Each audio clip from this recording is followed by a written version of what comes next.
Good morning. Happy New Year. Think I can still say that on the 4th of January. Well, whether I can or not, I just did.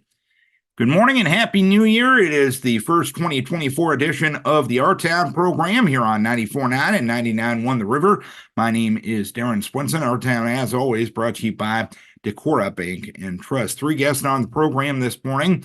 We'll talk to Stephanie Fromm with Winneshiek County Development and Tourism, get an update on the Sunflower Childhood Discovery Center and other matters related to tourism in the county.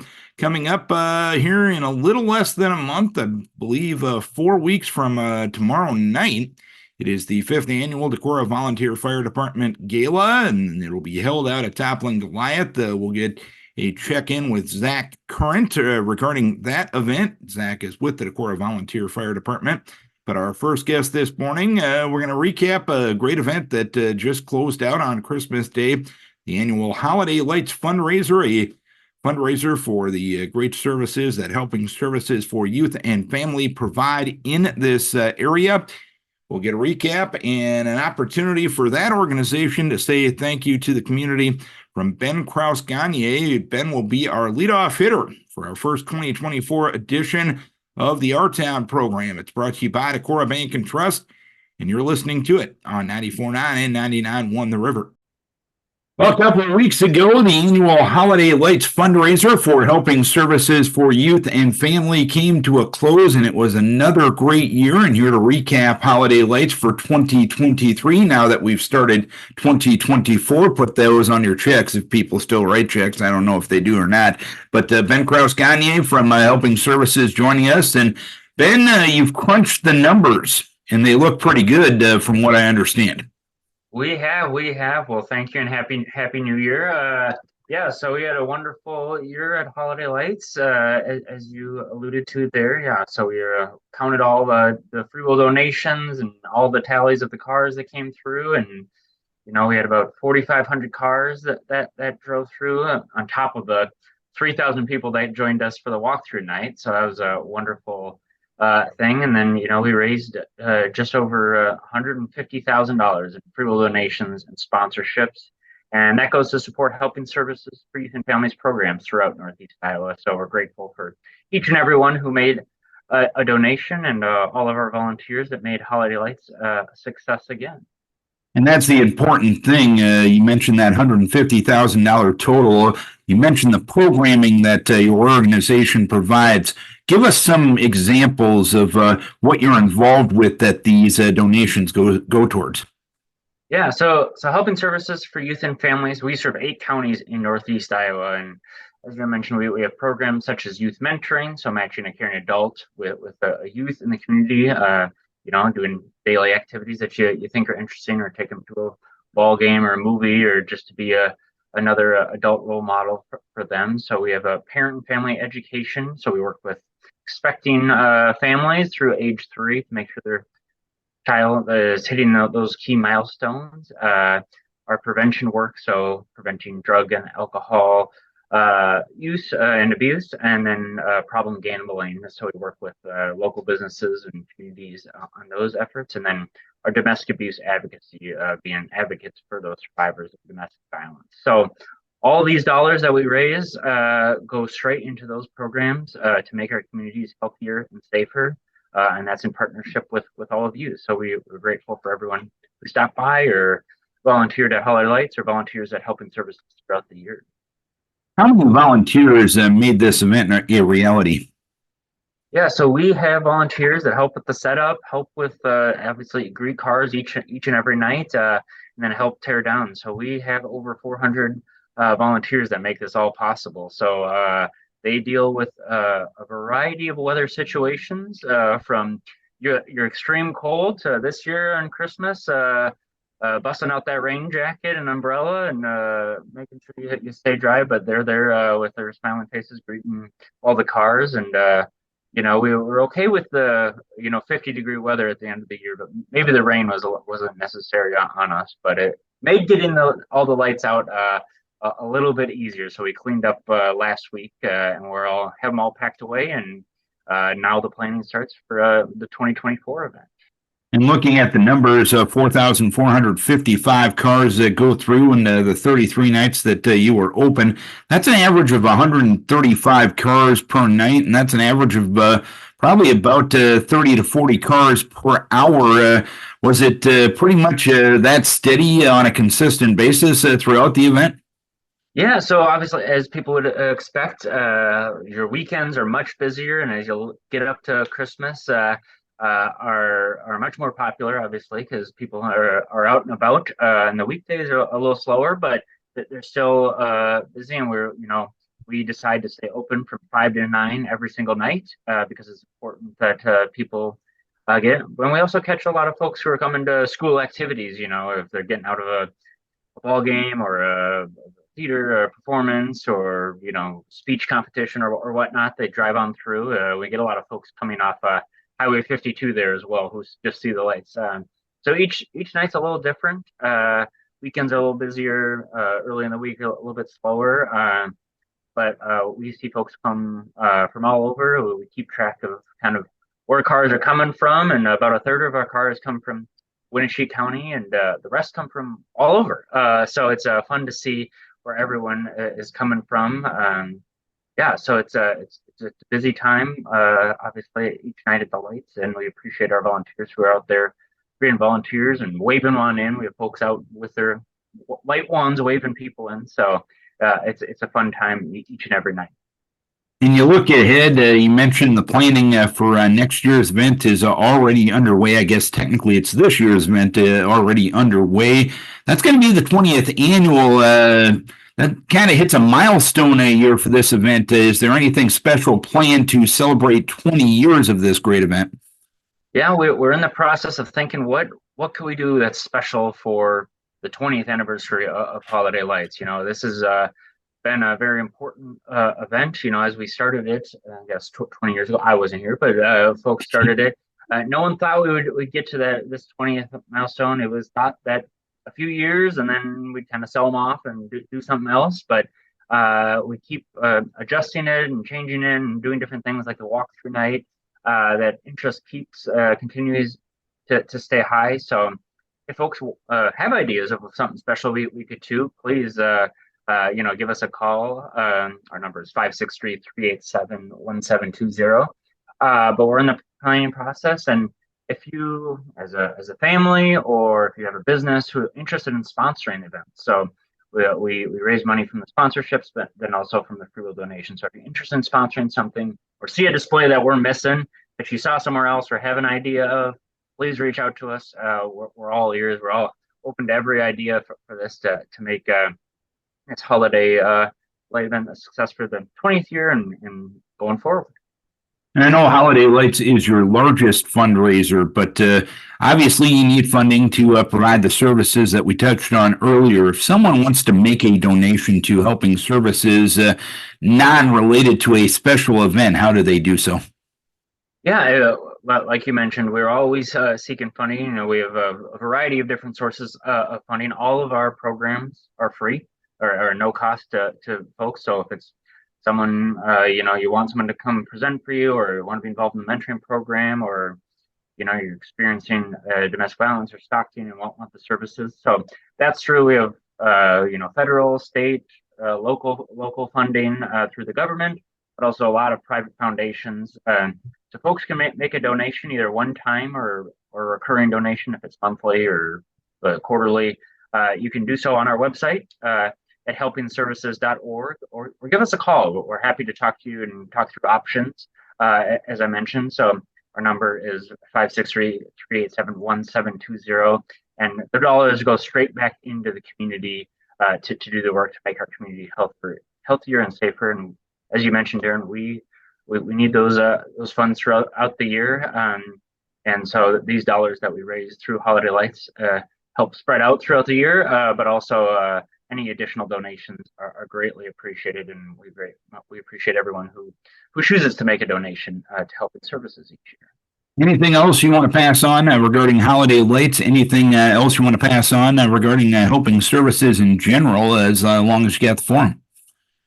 Yeah, I would say keep an eye out for more information about holiday lights. We'll be pushing that out, probably starting in the summer and fall.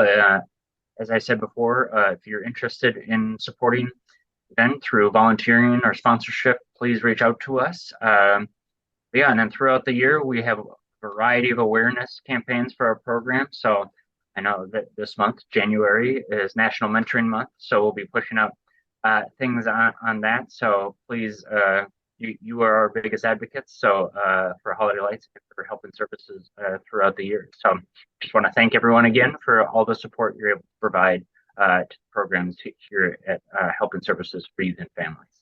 And since you teed it up pretty well, we'll put the teaser out that Kathy Schwartzoff will be on with us next week talking about National Mentoring Month. Ben, great work on Holiday Lights. Thanks for taking the time. Happy New Year to you and yours. And I'm sure Holiday Lights 2024 will be just around the corner. Thanks for taking the time, as always. Thank you, and Happy New Year, everyone. Ben Krouse-Gagne from Helping Services for Youth and Families, $150,000 raised for their programs through Holiday Lights in 2023. Having a conversation this morning with Zach Kerndt. He is with the Decorah Volunteer Fire Department coming up in the first Friday night in the month of February. It'll be the 5th annual Decorah Volunteer Fire Department Gala that will be put on out at TG. And Zach, this has been a fun event. This has been a big-time fundraiser for your department in the last few years, and it looks like it's just getting bigger and better by the year. Is that an accurate way to put it? Yeah, it's definitely gotten bigger and better every year. I don't know if this year will top last year, but I don't know if that's necessarily our goal going into it. It's just a place to have a nice event and get people together and just raise money for a good cause, whether it's $1,000 or last year we were fortunate to raise $80,000.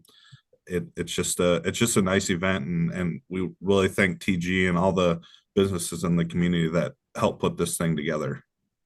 Discuss the event itself. What does it all entail on Friday night, February 2nd? Yep. So if you buy, first of all, I'll just kind of say tickets are limited to this event. So we kind of limit the tickets, 450 tickets to this event. If you buy a ticket to the event, you show up at the door. We kind of sign you in, check you in. You get assigned a number for the night. You can use that on raffles, live auction, that sort of thing. With your ticket, you get one drink, you get some food, and then you get entered into some raffle tickets. That's all with the $30 entry fee of the ticket. And then throughout the night, we give away house raffle prizes from businesses within our area. And then we also go ahead and do raffle prizes, and we do live auction. And the live auction, Justin Knudsen, as some of you may know, he does a lot of auctioneering, and he does a very good job of moving right along with that, and also a good job of getting bids. So we're fortunate to have him. When it comes to the raffle prizes, the live auction, the silent auction items, I know we're a month away, but can you give us a sneak peek of some of the items that will be available that night? Yeah, absolutely. It kind of seems like our raffle prizes that we have, we kind of try and strategically get like 12 to 16 really good raffle items.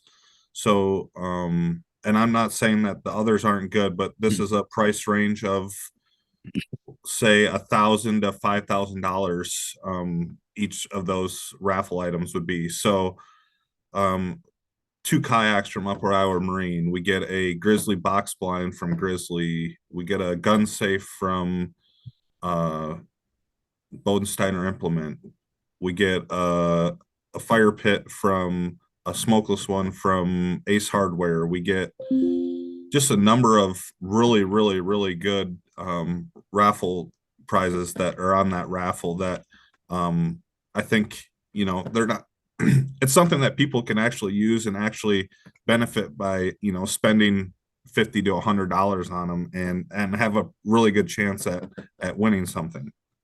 And how cool is it for you guys as a department to get not only the support of the people that attend this event, but the support of the local businesses to offer these prizes and offer that incentives with the live auction and raffle prizes that you just mentioned? Yeah, this is our fifth. It's actually the sixth year, but fifth year of the event because COVID canceled it the one year. But it's rewarding. It's you really feel a sense that the community is behind you. When I mean, there's three of us that kind of handle it on this committee, our fundraising committee, and we always say it's pretty easy to when you can walk into a business and they know this time of year when we're walking in, Hmm. oh, you're getting ready for your gala. Here's what we can offer this year, and that makes our part easy because that's not something that we look forward to. I don't I don't like going to a business and they get hit up a lot. They support our school and churches and youth groups and other nonprofits, and they get hit up all the time. And for them to um, support us and basically a lot of them are donating at 100%, that we're not having to dish out any of our money to get a lot of these prizes or live auction items. So that helps the bottom line when we can say at the end of the night we raised $80,000. It's pretty much we're raised $80,000 because we didn't have a lot of input costs as far as associated with that. So that's been really beneficial to having a very good fundraiser.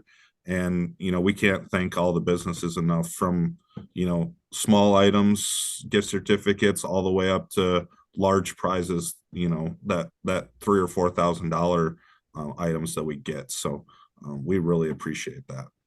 And you mentioned the money that you raised last year. What did the fire department put that money towards last year? Yep. So last year, we put it into a new side by side. So we had a 2009 Kawasaki Mule, and we upgraded to a 2023 Can-Am Defender.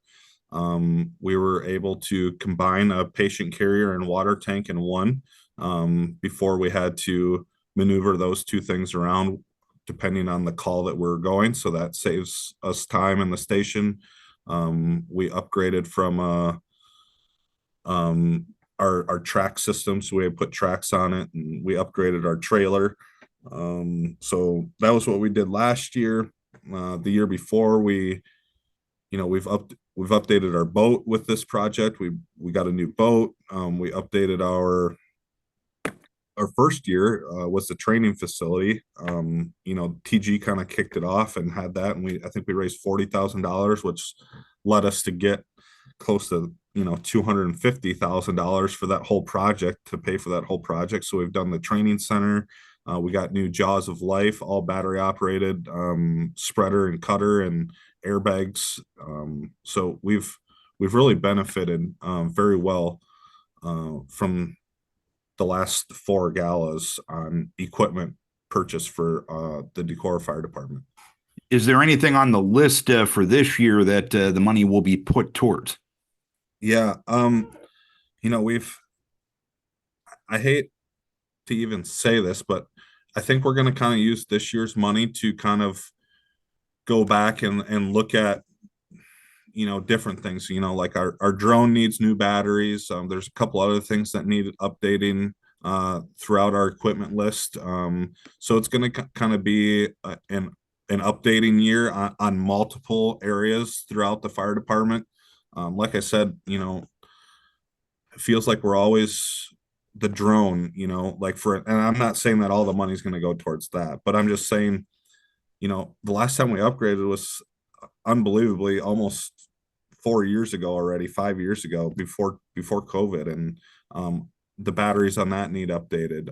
I know there's several tools around the fire station that also are battery operated, where we should probably be looking at upgrading those. And there's so many different things, little small things, not necessarily large item dollar amounts, but smaller dollar amount items that could get updated this year from our gala proceeds. And I'd imagine it's one of those things where if you ignore the small things, they become big things at the inopportune time, correct?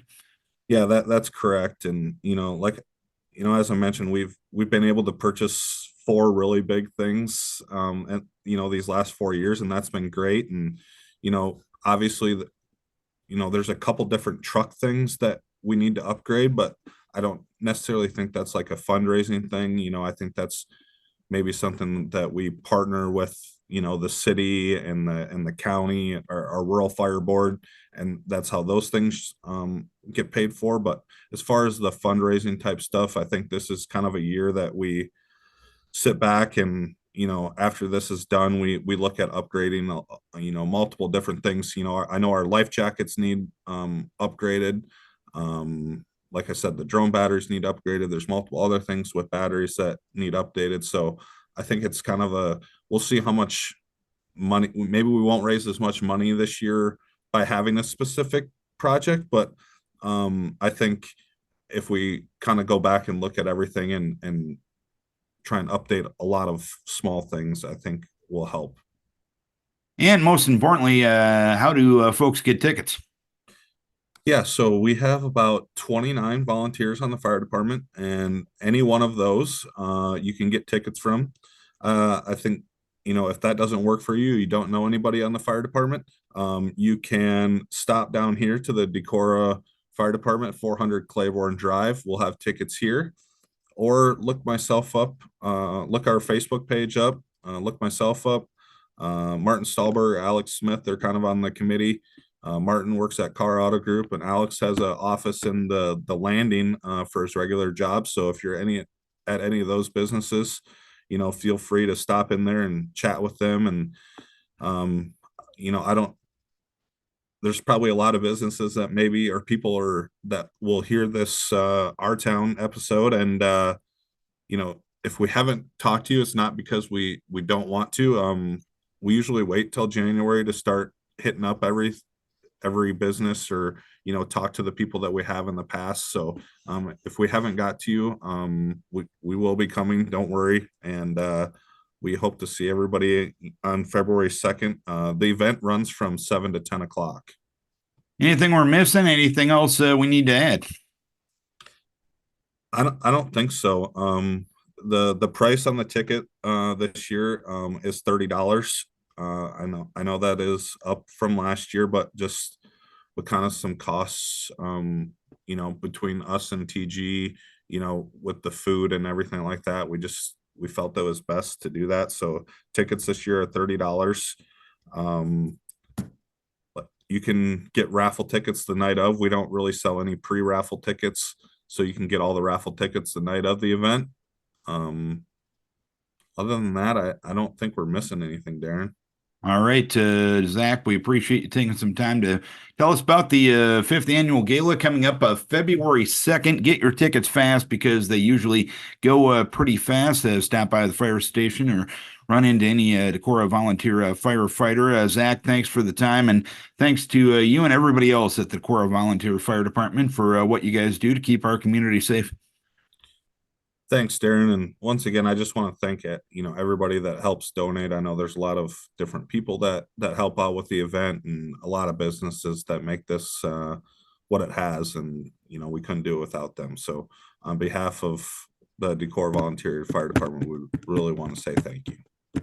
Zach Kerndt from the Decorah Volunteer Fire Department, the 5th annual gala coming up February 2nd at Toppling Goliath.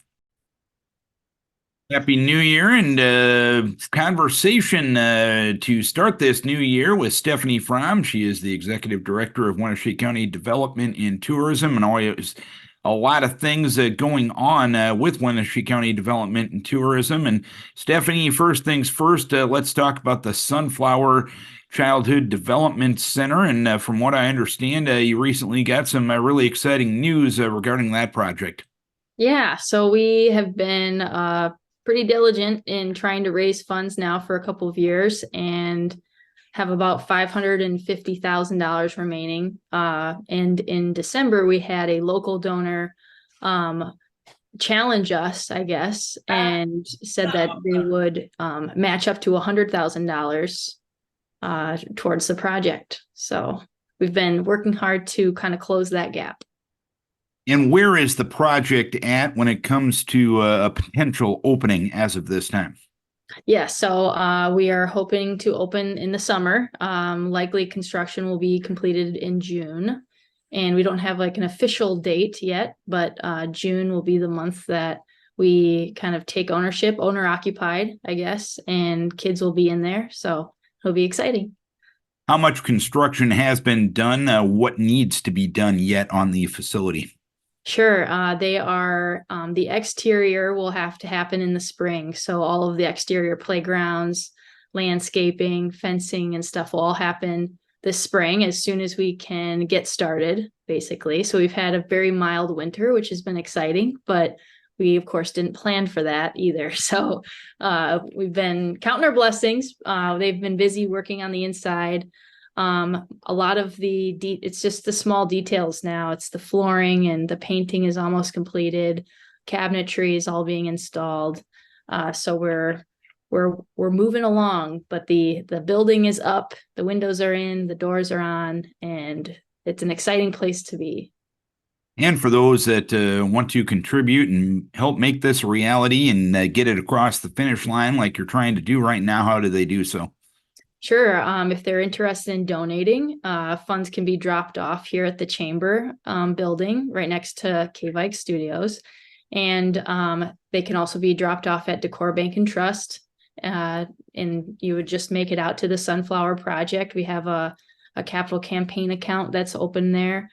And then, if you would like to donate online, they can check out the project website. It's decorahdiscovery.org, O-R-G.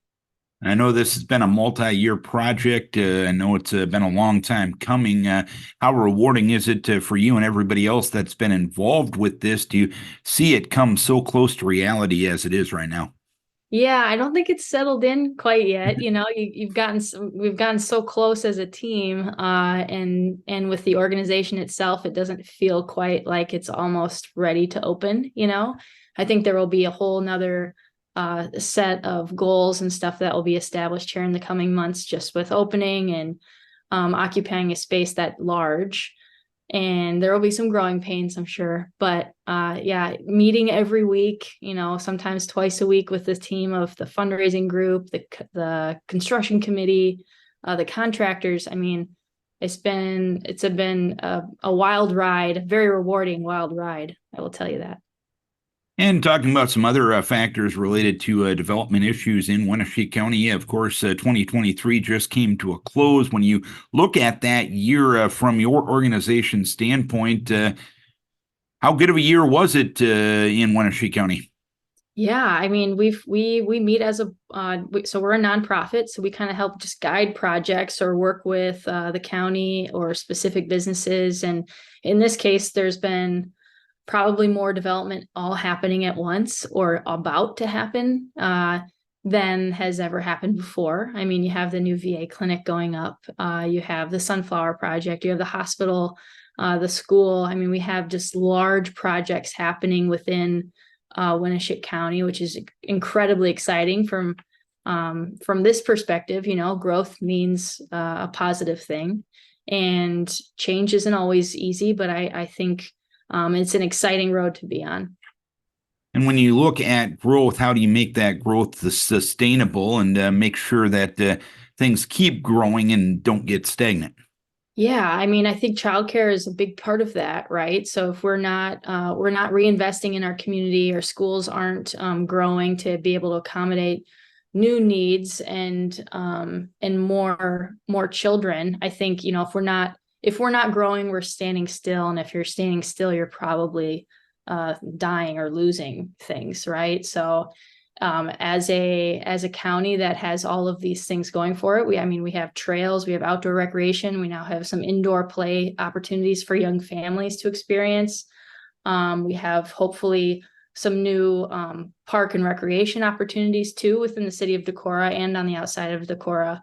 I think it's an exciting place to be. People want to be here. I think our next sort of pillar that we have to somehow think about and start talking more and more realistically about is housing, and how we as an organization help with that or address it and help our contractors or housing developers sort of, check that box because people need housing here.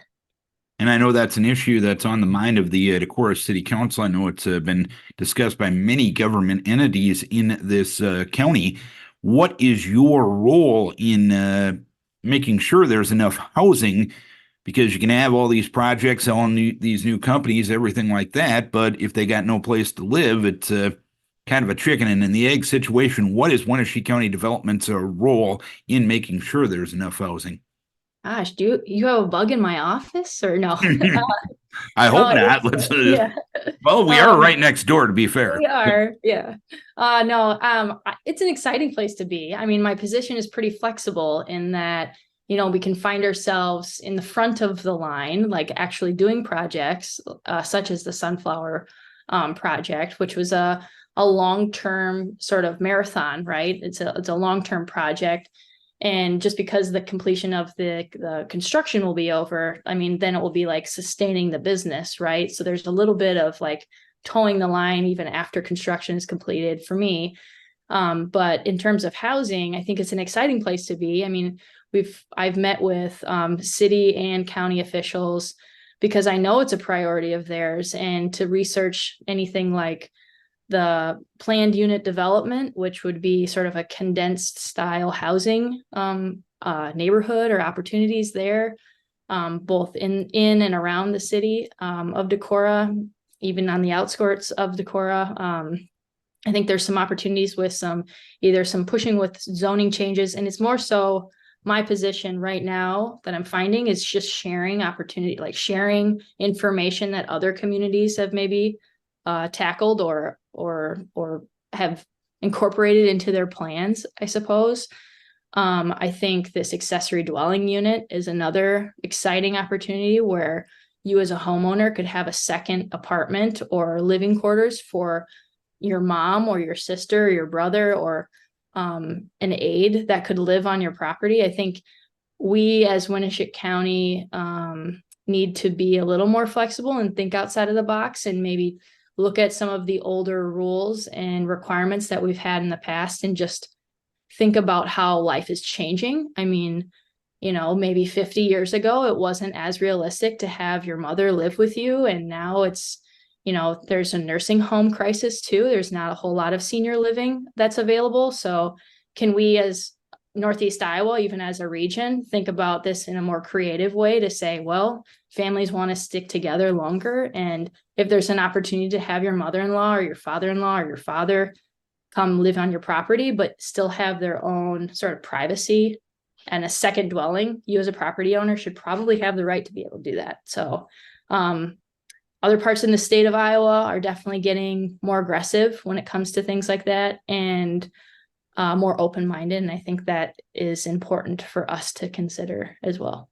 In dealing with this issue, it's probably from the outside looking in, seemingly it's not going to be a case of where there's going to be a lot of funding from the state or local governments to provide this housing stock that is needed. It's more of a case on the regulation and zoning end of things. That's how I see it from the outside looking in. Is that a fair way of assessing things? Absolutely. I mean, I don't think there is a lot of, there's some tax credits and stuff that would be available for developers that are looking at doing multi-unit developments.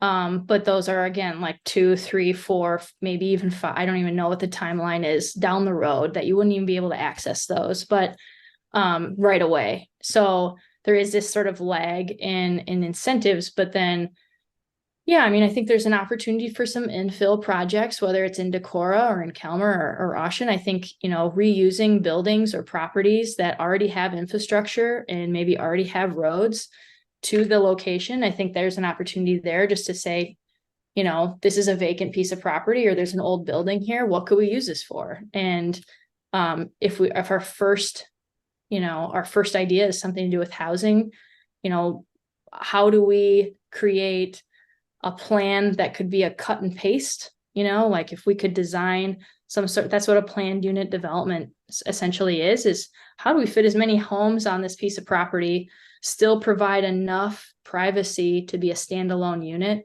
Or how do we utilize the land that exists there, that already has the infrastructure and doesn't need a whole lot of incentives? It just needs the property, and maybe there's some TIF or a tax abatement opportunities that the city can pretend it doesn't exist for 5 or so years, and then it comes on the tax roll. I mean, I think everybody needs to be on board with making something happen. I think that's sort of where we find ourselves right now. I think, the Board of Supervisors are really encouraging, and the Decorah City Council specifically are very encouraging with thinking outside the box. And that's, to me, and it's a really unique and exciting place to be, is like, hey, we're all paddling in the same direction. Where could we go? So we've touched on the housing issue. What else is on your to-do list as we start 2024? Yeah, so we, as an organization, we expanded. We added a full-time second person. Maddie Putnam joined our team.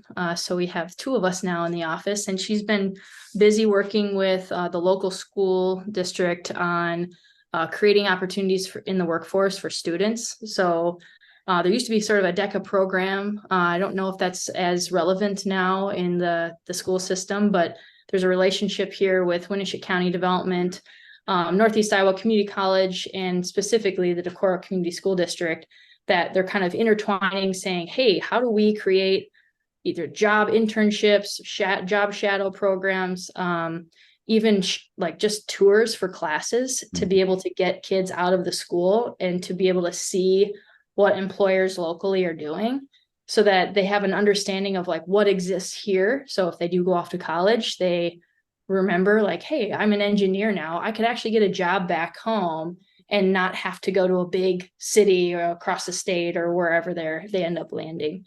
So I think that relationship had existed, but we've, because we have the staff capacity now to be able to like bridge the gap between school and employer, both small business and large employer. I think that's an exciting place to be, because it creates more opportunity for children and students alike. And it's what we're all about, is continuing to grow. Anything else up your sleeve this morning? Not really, no. Just lots of emails. I feel like people were busy last week, so. I suppose. But anyway, Steph, we appreciate the time that you take to catch up us on everything going on in Winneshiek County. Never a dull moment with your organization. Appreciate the time as always. Happy New Year, and I'm sure we'll be chatting soon. All right, thank you. Stephanie Fromm with Winneshiek County Development and Tourism.